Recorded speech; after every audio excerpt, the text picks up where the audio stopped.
అద్దె డబ్బులు అడిగితే అమ్మా బాబు అంటూ కాళ్ళు చేతులు పట్టుకున్నాడు. బేరం కావటం లేదంటూ బతిమలాడాడు. వరుసగా 2-3 నెలలు అద్దె కట్టడం లేదని నిలదీస్తే కష్టాలన్నీ చెప్పుకుని కన్నీళ్లు పెట్టుకున్నాడు. అయ్యో పాపమని జాలి తలిస్తే చివరకు యజమానికే ఎసరు పెట్టాడు.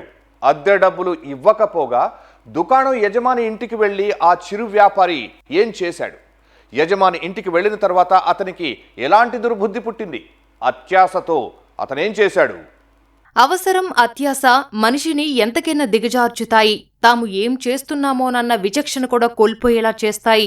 నమ్మిన వారినే నట్టేట ముంచేలా పురిగొల్పుతాయి. సాయం చేసిన వారినే మోసం చేసేలా చేస్తాయి. నెలల తరబడి అద్దె కట్టకపోయినా దుకాణం ఖాళీ చేయించకుండా జాలిపడిన యజమానికే ద్రోహం చేశాడు ఓ అద్దెదారుడు. అద్దె డబ్బులు ఎగ్గొట్టడంతో పాటు అప్పులు తీర్చుకోవడానికి ఏకంగా యజమానినే అంతమొందించాడు. ఆమె ఒంటిపై ఉన్న బంగారంపై ఆశతో ఆయువు తీశాడు.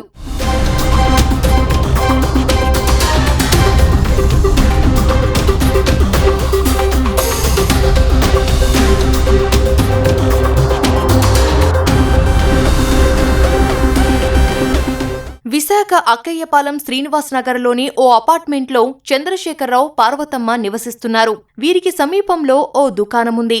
రాము అనే వ్యక్తికి సెలూన్ షాపు పెట్టుకోవడానికి ఆ దుకాణాన్ని అద్దెకిచ్చారు. అయితే అద్దె సక్రమంగా చెల్లించకుండా రాము తరచూ ఇబ్బంది పెడుతుండేవాడు. ఈ క్రమంలో ఇటీవలే హైదరాబాద్లోని కుమార్తె వద్దకు వెళ్లి తిరిగి వచ్చిన పార్వతమ్మ మరోసారి రాముని బకాయి డబ్బులు గురించి నిలదీసింది. దీంతో కోపంతో పార్వతమ్మ ఉండే ఫ్లాట్కు వెళ్లిన రాము అక్కడ ఆమెతో గొడవ పడ్డాడు. ఇద్దరి మధ్య మాటామాట పెరిగింది. అంతే, ఒక్కసారిగా రెచ్చిపోయిన రాము పార్వతమ్మపై విరుచుకుపడ్డాడు. ఆమెపై దాడి చేసి గాయపరిచి మెడలో ఉన్న బంగారు గొలుసు లాక్కున్నాడు.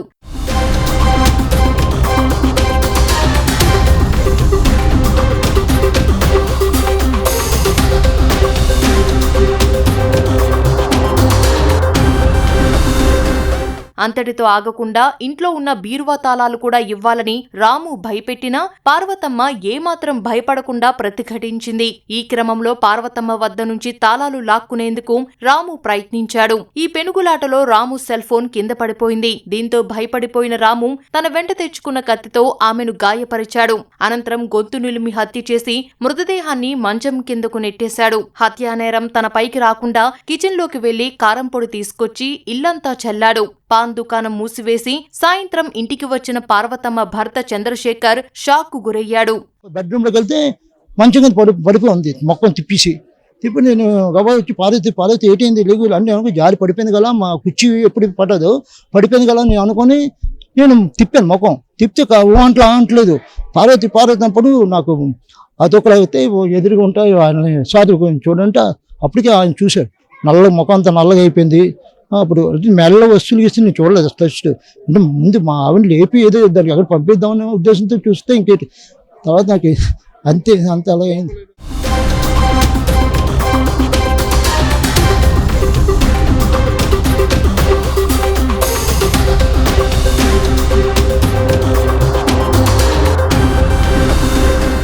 హత్య జరిగిన గదిలో దొరికిన mobile phone, apartment CC camera దృశ్యాలు పరిశీలించిన పోలీసులు రాముని నిందితుడిగా గుర్తించారు. దోచుకున్న సొమ్ముతో ఊరు వదిలి పరారయ్యేందుకు ప్రయత్నిస్తుండగా రైల్వే స్టేషన్లో పట్టుకుని అరెస్టు చేశారు.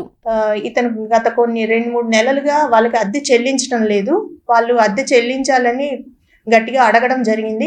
అయితే ఇతను రీసెంట్గా ఆ షాప్ని రెనోవేషన్కి కొంత అమౌంట్ని కూడా బాగా పెట్టాడు. ఇప్పుడు వాళ్ళకి అద్దె ఇవ్వకపోతే ఖాళీ చేయాల్సి వస్తుందని ఆ కోపంతో అతను వాళ్ళ ఇంటికి వెళ్ళినప్పుడు ఆవిడ ఒంటరిగా ఉంది. వాళ్ళ హస్బెండ్ కూడా షాప్కి వెళ్ళడం జరిగింది. ఉన్నప్పుడు ఆ హీటెడ్ ఆర్గ్యుమెంట్లో ఆమెను చంపడము, ఆమె ఒంటి మీద ఉన్న నగలు ఏవైతే 100% రికవరీ చేసామో ఇప్పుడు యూ కెన్ సీ దట్ ఇది చేసి అతను ఎవిడెన్స్ని కూడా దాచిపెడదామని అది సైంటిఫిక్గా మేము ఐడెంటిఫై చేయడం జరిగింది. తన డ్రెస్ని కూడా వేసుకున్న షర్ట్ వచ్చినప్పుడు ఒక షర్ట్, వెళ్తున్నప్పుడు ఇంకొక షర్ట్ వేసి ఇలాగా అనేక విధాలుగా ప్రికాషన్స్ తీసుకుంటూ తప్పించుకోదామని ప్రయత్నం చేశాడు. బట్ అది సాధ్యం కాలేదు. వితిన్ 2 hours క్రైమ్ టీమ్ అతన్ని క్యాచ్ చేయడము, అరెస్ట్ చేసి రిమాండ్ కూడా తరలిస్తున్నాం. ప్లాన్ తోటే వచ్చినట్టు మనకు తెలుస్తుందండి. మనకి సైంటిఫిక్ ఎవిడెన్స్ ఉంది. అతని రెక్కి కూడా ముందుగా కూడా వచ్చి చూసుకుని అవకాశం కోసం వెయిట్ చేస్తూ ఇది చేసినట్లు మనకు తెలుస్తుంది. ప్రీమెడిటేటెడ్ ఇది. నమ్మకంగా ఉంటూ దుకాణం యజమానినే రాము హత్య చేశాడు. తప్పించుకోవడానికి అన్ని రకాల ప్రయత్నాలు చేసినప్పటికీ సెల్ ఫోన్ అక్కడే పడేసుకొని పోలీసులకు దొరికిపోయాడు.